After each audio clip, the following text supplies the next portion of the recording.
বিরতির পর স্বাগত।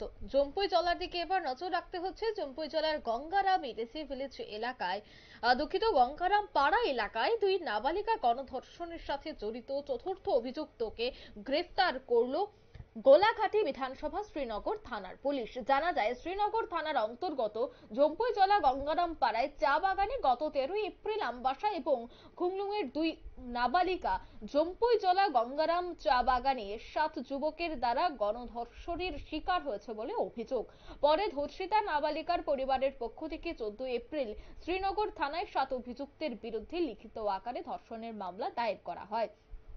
পুলিশ ধর্ষণের মামলা নথিভুক্ত করে প্রথমে দুই নাবালক ও এক 18 ঊর্ধ্ব অভিযুক্তকে গ্রেফতার করে আদালতে প্রেরণ করে। তারপর শ্রীনগর থানার পুলিশ বাকি অভিযুক্তদের জালে তুলতে অভিযান জারি রাখে। অবশেষে মঙ্গলবার রাতে জম্পুইজলা জারুলবাথাই দুখিয়া কোবরা এলাকা থেকে আরো এক নাবালক অভিযুক্তকে জালে তুলে পুলিশের জিজ্ঞাসাবাদ ওই নাবালক অভিযুক্ত ঘটনার সত্যতা স্বীকার করে। পুলিশ জানিয়েছে বুধবার দুপুরে নাবালক অভিযুক্তকে জুভেনাইল কোর্টে প্রেরণ করা হয়। এই ধর্ষণের মামলায় তদন্তকারী অফিসার বুধবার সকালে সাংবাদিকদের সামনে সম্পূর্ণ তথ্য তুলে ধরেন। কি বলছেন তারা শোনাবো। তো তার মধ্যে কতজন আপনারা এখন তো করতে পারছেন না, বাকি কতজন রয়ে গেছে? গত 13/4/2024 গঙ্গারাম পাড়ায় একটা ধর্ষণকাণ্ড সংঘটিত হয়েছে। তো ওইখানে যে ধর্ষণকাণ্ড সংঘটিত হয়েছে আমরা সঙ্গে সঙ্গে খবর পাইছি। খবর পাওয়ার সঙ্গে সঙ্গে আমরা স্পটে গেছি, গিয়ে আমরা ওই দিনই আমরা 3 জনকে সঙ্গে সঙ্গে অ্যারেস্ট করেছি।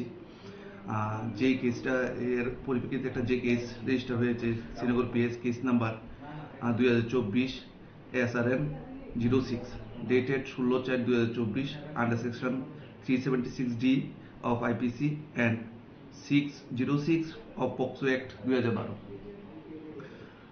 ওই কেসের এগেনস্টে কালকে আরেকজন ইনভলভ যে পার্সন ছিল ওকে আমরা অ্যারেস্ট করেছি রাত্রিবেলা। আজকে সকালবেলা কোর্টে ফরওয়ার্ড হবে। আর বাকি আরও 2-3 জন রয়েছে, তাদের ভেরিফিকেশন চলছে। বড়বাবু সোর্স লাগিয়েছে, বিভিন্নভাবে যোগাযোগ করছে যে বাকি আরও 2-3 জন যারা আছে তাদের অ্যারেস্ট করার জন্য। কালকে রাত্রে একজনকে আমরা জালে তুলতে সক্ষম হয়েছি। আমার নাম SI স্নেহেন্দ্র ভট্টাচার্য, শ্রীনগর পিএস। আর যাদেরকে ধরা হয়েছে 4 জনকে, তাদের মধ্যে কতজন নাবালক এবং কতজন সাবালক আছে? অ্যাকচুয়ালি সাবালক প্রথম 3 জনের ভিতরে একজন সাবালক ছিল আর নাবালক 2 জন ছিল। কালকে যাকে ধরা হয়েছে ও নাবালক। তদন্তের স্বার্থে ওর নাম আমরা প্রকাশ করতে পারছি না। এটাই আমাদের। যাদেরকে ধরা হয়েছে তাদেরকে এখন রিমান্ডে আনা হয়েছে? এখনো রিমান্ডে আনা হয়নি, দেখা যাক। এই যে আসামিকে ধরা হয়েছে রিমান্ডের জন্য লেখা হবে। আপনারা শুনলেন পুলিশ আধিকারিকের বক্তব্য। তিনি বিভিন্ন বিষয় নিয়ে আলোচনা করেছেন। ইতিমধ্যেই জানা যাচ্ছে যে এখনো পর্যন্ত মোট 4 জন অভিযুক্তকে পুলিশ জালে তুলেছে। বাকি আরো 3 অভিযুক্তকে পুলিশ খুব শীঘ্রই জালে তুলবে বলে আশা ব্যক্ত করেছেন পুলিশ আধিকারিকগণ। জম্পুইজলার জারুল বাচাই দুখিয়া কোবরা এলাকা থেকে এই ঘটনা।